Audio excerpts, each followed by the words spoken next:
So ఇప్పుడు మనం రకరకాల పంటి కలర్స్ గురించి చెప్పుకున్నాము. వాటికి వచ్చిన ట్రీట్మెంట్స్ ఏంటి? ఎక్సెంట్రిక్ స్టెయిన్స్ అంటే బయట నుంచి వచ్చిన కలర్స్ లైక్ పాచ్ పట్టడము, స్టెయిన్స్, ఫుడ్ స్టెయిన్స్ కానీ ఇలాంటివి మనం సింపుల్ స్కేలింగ్, పళ్ళు శుభ్రం చేసుకోవడం వల్ల డెఫినెట్గా పోతాయి. సో ఆ పద్ధతిలో మనకి పంటి బయట ఉన్న ప్రాబ్లమ్స్ వల్ల వచ్చిన కలర్ అయితే స్కేలింగ్ వల్ల, క్లీనింగ్ వల్ల పోతుంటుంది. దాంట్లో పాలిషింగ్ అని ఇంకో పద్ధతి ఉంటుంది, దానివల్ల కూడా పోతుంది.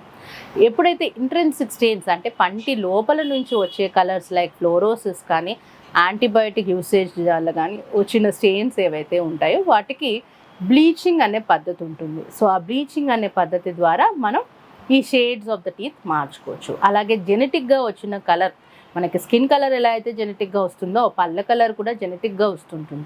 దాన్ని కూడా మాకు ఇంకా ఫేర్నెస్ కావాలి అనుకుంటే మనం బ్లీచింగ్ అనే పద్ధతి ద్వారా మనం ఆ ఇంట్రెన్సిక్ స్టెయిన్స్ని కరెక్ట్ చేసుకోవచ్చు. ఇలా ఇందాక మనం డెత్ పల్ప్ వల్ల కూడా టిష్యూస్ ఉన్నాయి అనుకున్నాం కదా, అది కూడా ఒక్కొక్కసారి రూట్ కెనాల్ చేసి క్యాప్ వేయడం వల్ల కానీ, బ్లీచింగ్ వల్ల కానీ మనం ఆ ప్రాబ్లమ్ని సాల్వ్ చేసుకోవచ్చు.